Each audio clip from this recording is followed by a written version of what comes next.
Hello, my name is Ruth Tucker. I am in the class Respiratory Care 446, Introduction to Disease Management.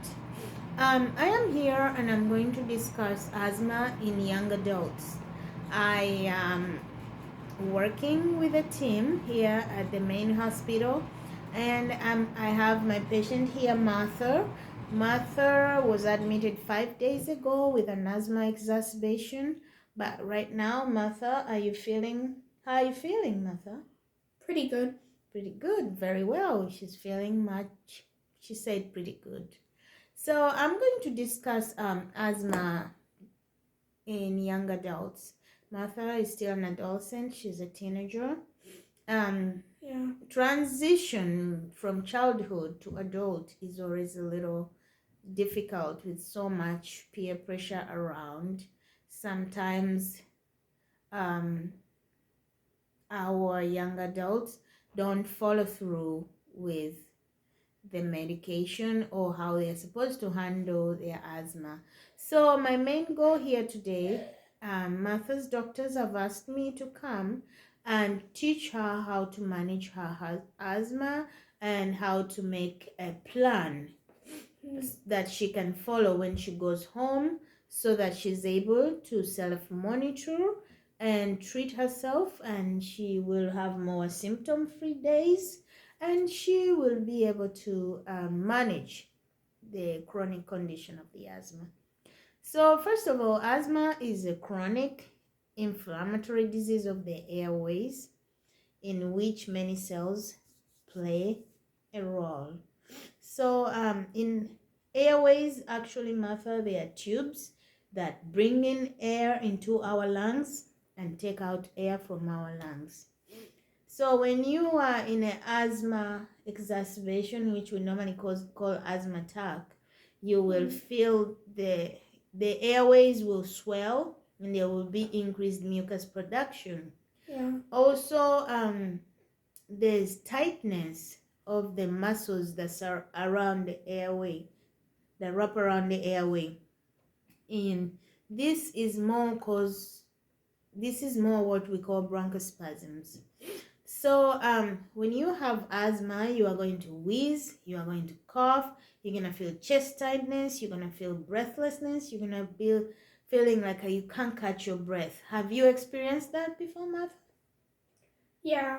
Okay. So those symptoms is more of what is it's a more of an inflammatory response. Okay, that might be a big word. But when you feel that way, what kind of inhaler do you use? Is it the rescue inhaler or the controller? I use rescue. You use the rescue inhaler. So anyway, before we start go any further, let's first of all identify what are your asthma triggers, Martha. Okay, it's very important to know what triggers your asthma so that you are able to avoid those triggers. So Martha, what triggers your asthma? Well, allergens. Oh, you have allergies. Okay. Chemicals or irritants. Chemicals and irritants. Okay. And respiratory infections. Oh, okay. So those viral bacterial infections will give you your asthma. Okay, that's very good to know what causes you to go into the asthma attack. Okay, so we have these particles that we walk through or you inhale and they change your lungs. They make you feel like, oh my God, what happened? I can't catch my breath. Sometimes you might feel it right away. Sometimes you might not feel it right away. So those are the triggers which you just mentioned here.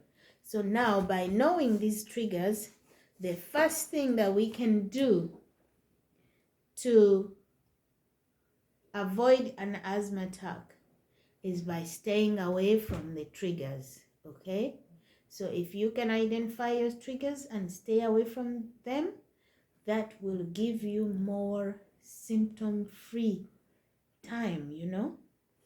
Okay, so like I told you, my name is Ruth.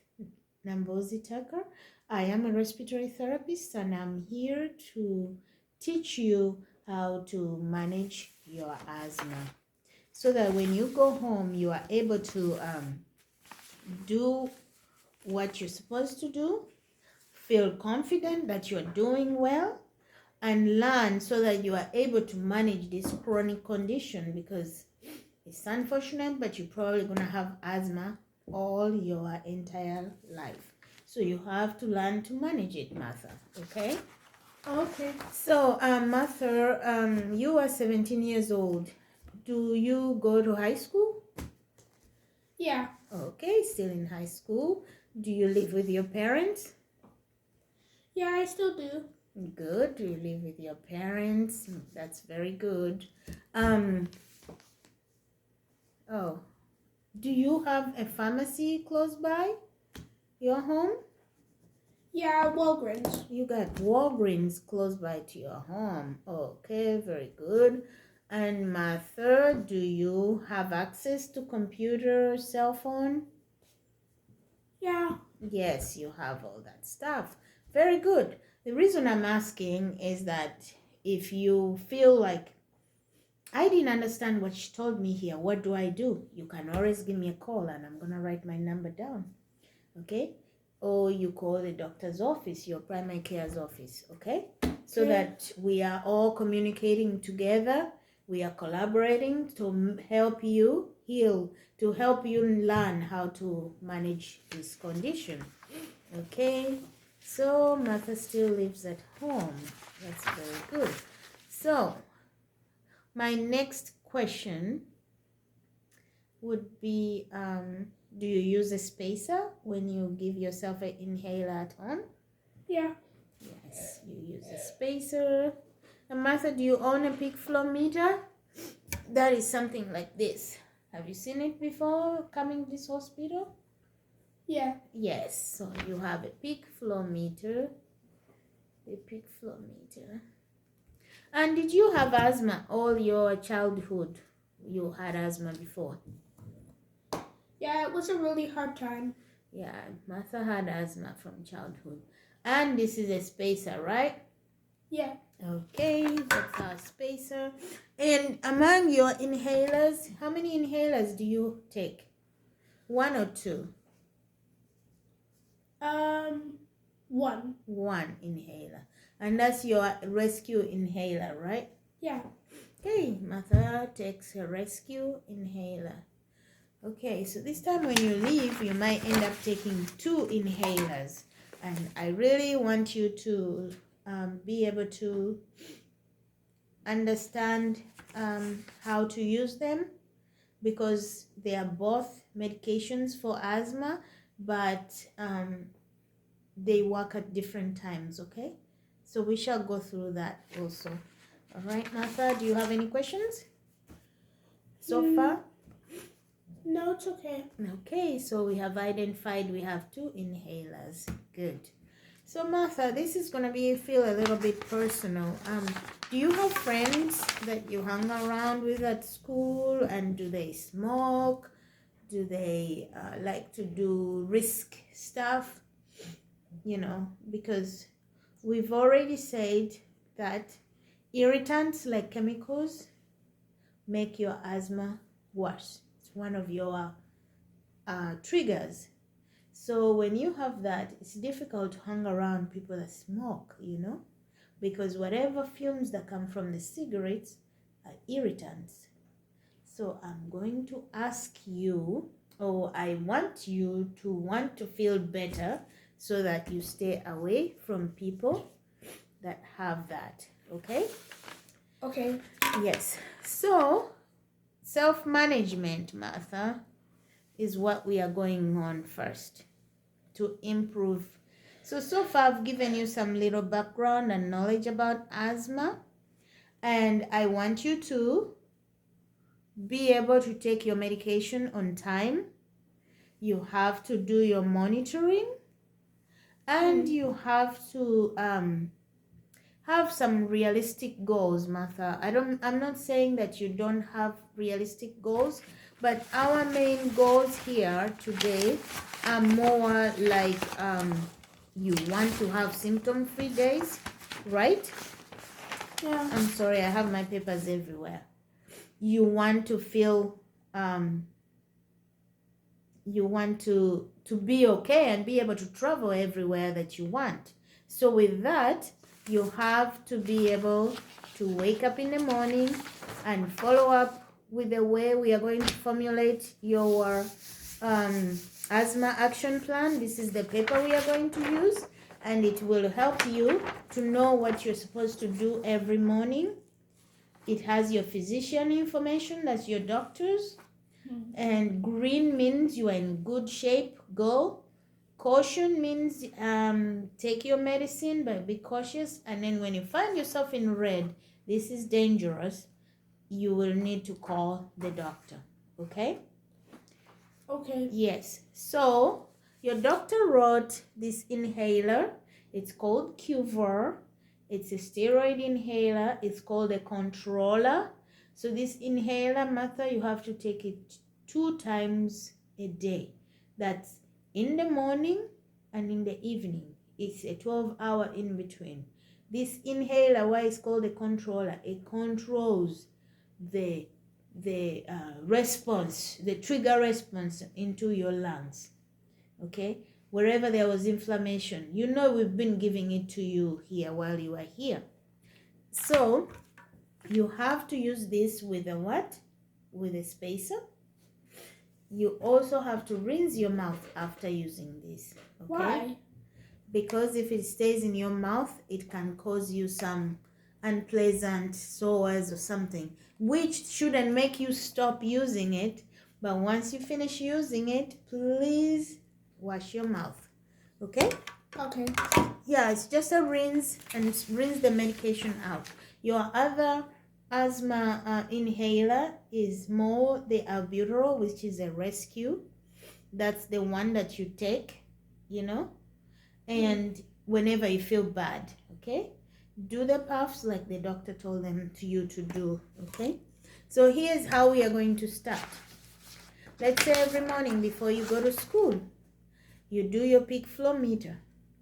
We are going to measure your height, and this will go, let's say you blow in very fast, blow out very fast. It will move this white one up, and that will tell us how much of the amount of air you can put out, okay? Okay. In a very fast pace, okay? So if this is good within your height level, then it's green to go. If you're not feeling any symptoms, just do your controller inhaler. Remember to wash your mouth, and then record your peak flow readings, your controller inhaler, one puff, and then it's time to go to school, okay? Okay. Supposing you had a lesser volume on this peak flow meter, that instead of being 450, it's 250, and you try it again and gives you 250, that means you are closer to danger. So again, do your rescue inhaler, and then after, call your doctor, report the readings. You always have to report the readings to your doctors so that they know where your asthma is. So this asthma action plan here, it has all the readings and where you have to record them, okay? Okay. Yeah. So do you have any questions? Well, one. Mm-hmm. Do we get to take this asthma notification plan home? Yes, this one you're taking it with you, and I will give you a peak flow meter, okay? And I'm gonna give you a new spacer that you're going to carry with you, and I expect you to call on your phone, and we are going to enroll you in our contact reach. Every once in a while I'll give you a call and see how you're doing with this asthma, okay? And so far if you have whatever questions you have, we'll be able to answer them, okay?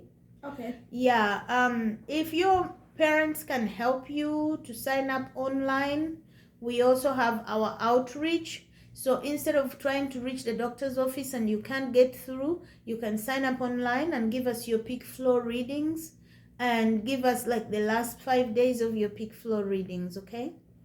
So, Martha, I am hoping that you are going to feel confident while you are doing this, and it's part of you. You have to learn how to do this, Martha. You have to communicate with your doctors. You have to take your medications. You have to make sure that you call the doctor if you are running out of your inhaler, okay? Because sometimes some of these inhalers, they have numbers that tell you that there is 12 puffs left, 20 puffs left. So if you're taking 2 puffs, you know those are half the days that it's gonna last, okay? So my main goal here is to make sure that you adhere to these plans and you adhere to taking your medication and managing your symptoms, okay? So I'm going to refer back to the doctor that we've gone through this education. How do you feel? Do you feel a little bit stronger that now you know what to do with your inhalers? Yep. And should I expect that from today you are going to do a little more? Yeah, okay. All right. Okay, so it was nice to meet you, and I hope you have a good afternoon, okay?